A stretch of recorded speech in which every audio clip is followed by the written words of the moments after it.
Hey, Dr. Jon Finn here. Welcome to the Habit Mechanic podcast. Right now, you can get my new best-selling book, Train Your Brain for the AI Revolution, at tougherminds.co.uk. The digital book, audiobook, and physical book are all available at a special price that you won't find anywhere else. Hi everyone, this is Dr. Jon Finn. Welcome to another Tougher Minds podcast. I'm out walking again, doing that to help me to recharge for my afternoon session of work, helping me to de-stress. I'm focusing on my breathing a little bit as I'm doing this, just 30 seconds in, 30 seconds out. But I'm also reflecting. One of the sessions we've been running a lot, or one of the insights we've been sharing a lot with clients in the last month or so, is stress management. We know lots of people are stressed at the moment, and they're looking for ways to get better at managing that.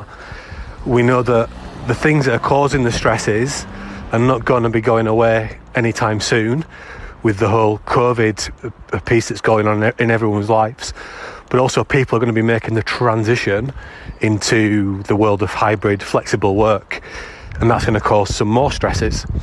And also what I think has been interesting in conjunction with this, so my background is in elite sport, as many of you know, and that's where I learned really about psychology in those upper echelons of elite sport and the pressures those athletes are under.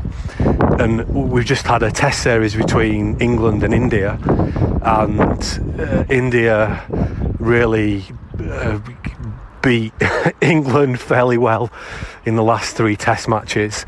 And there's been a lot of discussion about the England team's batting performance, which was felt to be not up to scratch and below par. And one of the things that commentators have been talking about is that the England batsmen have been scarred.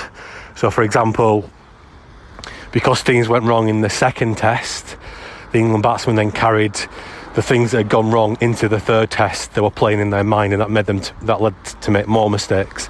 And then the same in the fourth test.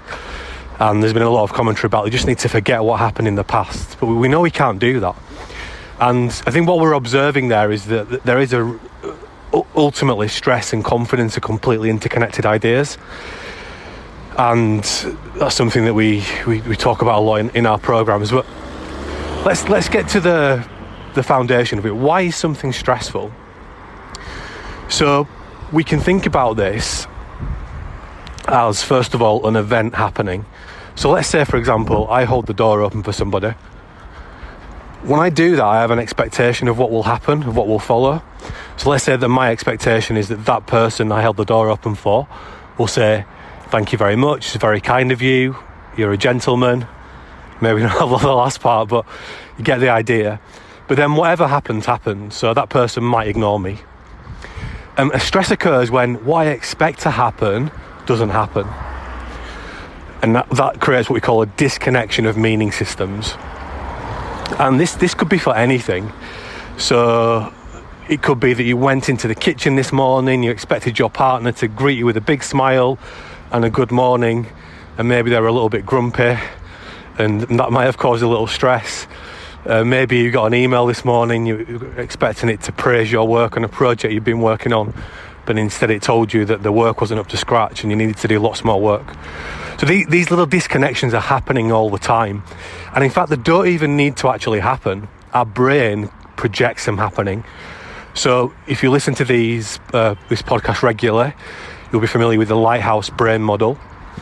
And in very simple terms, imagine you have a lighthouse in your brain and it's scanning all the time into the past, the present and the future. And that lighthouse is controlled by a character called Hugh, which stands for horribly unhelpful emotions. And all the time, Hugh is looking for these problems, and the problems don't even have to have happened because he's looking into the future and it's saying what might go wrong, where are the problems going to be. That's its job, that's what it does. It's a threat detection machine. So in order to get stressed, we don't even have to have a disconnection between what we expected to happen and what actually happened. we can just get a disconnection between what we expect to happen and what we think might happen. So that and these disconnections happen in milliseconds. Once there's been a disconnection, the first thing that happens in the response is the fight or flight response. Oh, in fact, it's fight, flight or freeze. In short, our body gets ready to do something, so we get activated. And then the second part of the stress response is that typically, imagine, that the beam of light from a lighthouse, it typically gets stuck on unhelpful thoughts. You beat yourself up, you tell yourself you're useless, you worry, you dwell, all that unhelpful stuff that's connected with stress responses. So milliseconds after there's been one of these disconnections between what we expected to happen and what actually happens, or what we might think is going to happen, our body reacts in this way. So our physiology kicks up via the fight, flight, freeze response, and then our attention, our thinking, our thoughts gets magnetized onto the potential problems, the worries, the dwelling, the beating ourselves up, all that unhelpful stuff. The good news is that we can reverse that effect. So we can reverse the stress response effect. We can't stop stress happening, but we can shorten the disruptive impact it has on our lives, so that we're able to overcome the stress faster and get our brain working properly again.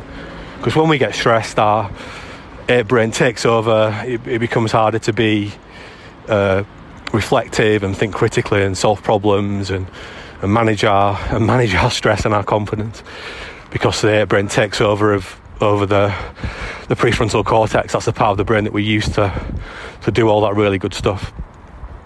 So we have to accept that we can't necessarily avoid becoming stressed, but what we can do is get better at managing the stress response. And let me link this back to everyone who's going through stresses right now, but also to the England cricketers, is that people were just saying, well, I just need to forget. Well, you can't just forget. The brain doesn't work like that.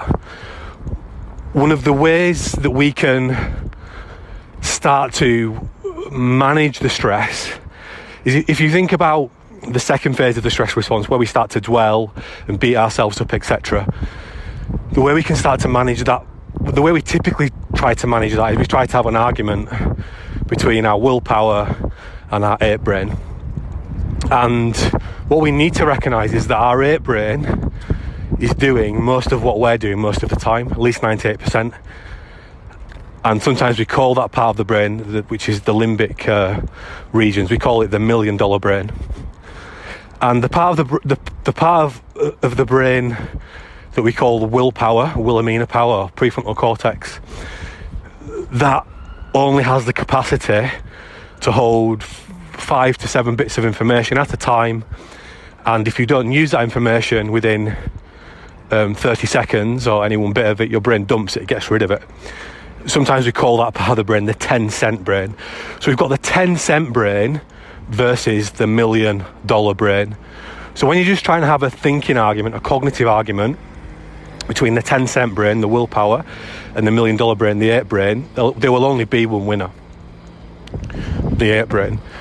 So to extend the power of your prefrontal cortex, your willpower, your Wilhelmina power, you can start to write things down. Because when you write things down, they don't disappear. Those things don't disappear after 30 seconds, and you can write down more than 5 to 7 bits of information. So writing helps us to supercharge our prefrontal cortex, our willpower, in relation to managing the ape brain. So if we want to get better at managing stress, whether we're an international cricketer or someone who's just trying to be their best every single day, we can use that methodology. And there are multiple things that we teach around this, but the simplest thing we teach is, at the end of the day, we encourage people to have a big finish. A big finish is a 3-to-1 written reflection. So in the Me Power Resilience Planner, this is at the end of every day, that's free if you want to get the Me Power Resilience Plan. Just go to our website. But the basic thing that you do is you write down 3 positive or helpful things about the day so far, or when you're reflecting back on the day, because I typically encourage people to do this in the evening. 3 positive or helpful things, and then 1 thing that you can do even better in the next 24 hours. So my example might be, if I was writing mine last night, might be, I went for a run first thing in the morning. Wasn't an overtly positive thing at the time. I didn't really want to go for a run, but it's something that I do every morning, and I've got in the habit of it, and I know it's really beneficial for my day for lots of different reasons. And then the second thing I might write down is, I got to work with some lovely people yesterday. I've worked with several of our clients, and I'm really thankful that I'm able to work with them. So that's great. And the third thing I might write down is, I was really fortunate that I got to spend some time with my family yesterday evening, and trying to pay attention to this normal stuff that we just take for granted, that actually we're really fortunate to have. And then the one thing that I might want to improve is, I might say, well, I need to be in bed 10 minutes earlier tonight than I was last night. So just a tiny little thing to aim towards. And if we start to do this 3-to-1 reflection at the end of every day, it just takes 2 minutes, we're starting to build part of our stress response muscle, which is ultimately about getting better at regulating emotions, as is everything to do with resilience.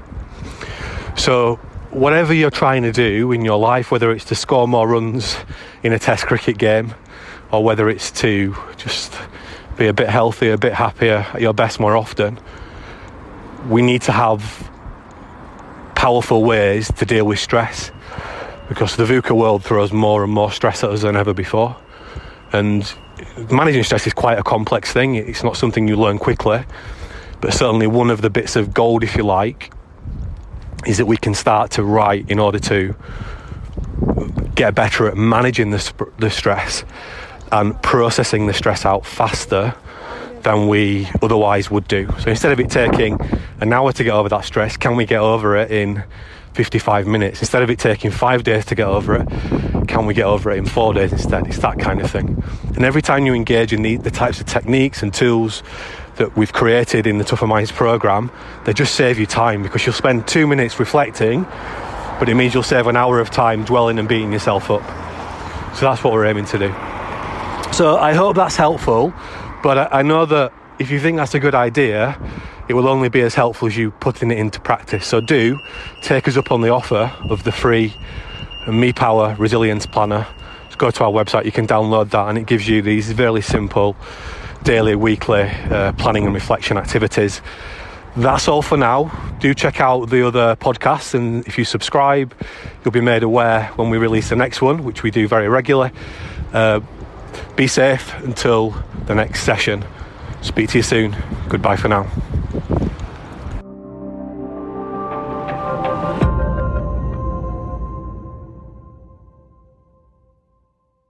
Thanks for listening to the Habit Mechanic podcast. If you liked it, please subscribe and tell someone else about one of the ideas or insights that you found most interesting.